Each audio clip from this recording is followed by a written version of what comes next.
បាទសូមអញ្ញាតគ្រប់ជីវិតសួរបាទពុកម៉ែបងប្អូនគ្នាចូលមកកាន់ Channel of Pete Delen បាទថ្ងៃនេះខ្ញុំមានរូបមន្តពិសេសមួយបាទចង់មកចែករំលែកទៅដល់ពុកម៉ែបងប្អូនគ្នាដែលមានបញ្ហាស្ទើរឬក៏អាចសមត្ថភាពលើភេទរួមភេទមិនបានយូរបាទរួមភេទទៅបាទឆាប់មានទឹកមានអីចឹងបាទ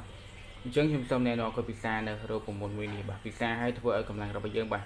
មកមុនខ្លាំងខ្លាបាទវៃបានយូរបាទវៃឡើងបាទមិនងាយបាក់កម្លាំងទេអញ្ចឹងសម្រាប់រូបមន្តនេះបាទខ្ញុំបានដកស្រង់ចេញពីបាទ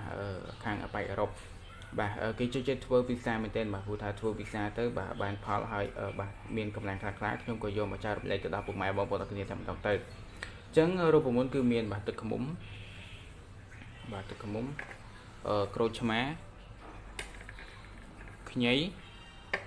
នេះបាទផ្លែប៉មួយផ្លែមកហើយចេកបាទចេក2ផ្លែមកបាទអញ្ចឹងនេះសម្រាប់រូបមន្តវាគឺមានតែ5មុខនេះទេបាទផ្សំទៅជារូបមន្តអស្ចារ្យបាទជួយសម្រួលបញ្ហាពុកម៉ែបងប្អូនគ្នាដែលមានស្ទើរឬក៏អាចសមត្ថភាពហ្នឹងអញ្ចឹងយើងកុំឲ្យខាត់ពេលយូរយើងទៅមើលពីរបៀបធ្វើរូបមន្តនេះទាំងអស់គ្នាបាទអញ្ចឹងជាដំបូងគឺយើងបាទត្រូវមានចានមួយទៀតមកហើយយើងបាទចិត្តស្បកពណ៌ចេញទៅហើយបាទយើងបន្ទាប់ពីយើងចិត្តស្បកពណ៌រួចហើយយើងត្រូវមានប្រដាប់កោផងបាទពុកម៉ែបងប្អូនគ្នាបាទយើងកោវាទៅ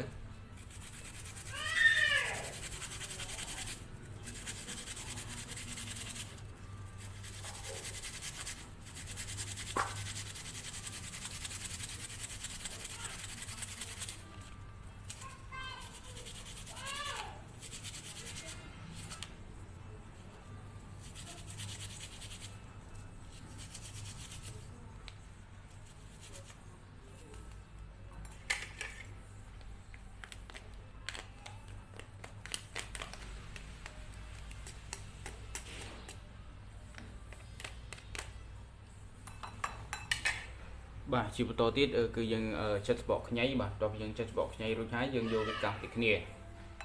បាទអញ្ចឹងខ្ញីខ្ញុំដាក់ប៉ុណ្ណេះ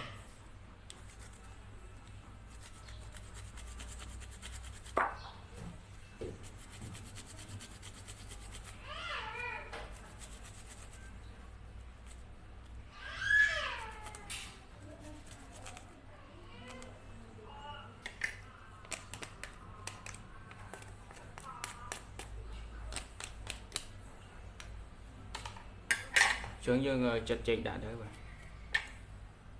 យើងបកសបកវាមកបាទយើងចិត្តវាជាចំណិតស្ដាងបែបហ្នឹងមក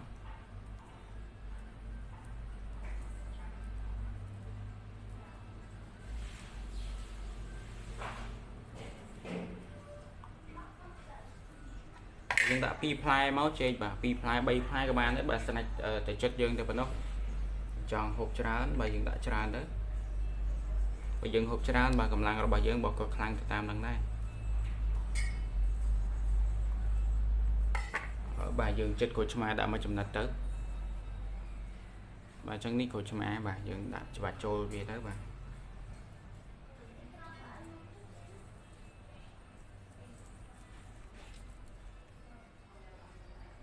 បាទអញ្ចឹងបន្ទាប់ពីយើងបាទច្បាច់ក្រូចឆ្មារួចហើយបាទជីចុងក្រោយគឺយើងដាក់ត្រូវដាក់ទឹកខ្មុំបាទ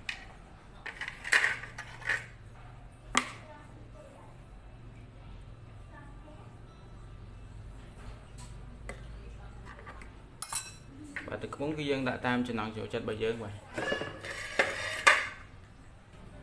អញ្ចឹងបន្ទាប់ពីយើងដាក់ទឹកខ្មុំរួចហើយបាទយើងកូរច្បល់វាទៅបាទ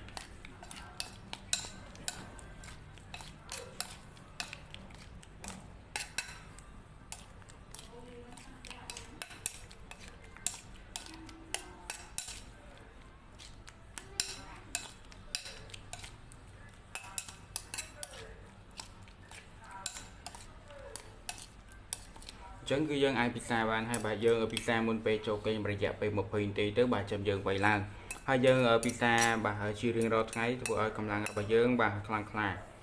អញ្ចឹងសម្រាប់រូបមន្តខ្ញុំមានតែប៉ុណ្ណេះទេបាទកុំភ្លេចធ្វើពិសាទាំងអស់គ្នាបាទហើយវីដេអូរបស់ខ្ញុំមានតែប៉ុណ្ណេះទេបាទកុំភ្លេចចុចជាវនៅ Channel របស់ខ្ញុំមួយផងដើម្បីទទួលបាននៅវីដេអូថ្មីៗជាបន្តទៀតបាទអញ្ចឹងសូមអរគុណនិងសូមជម្រាបលា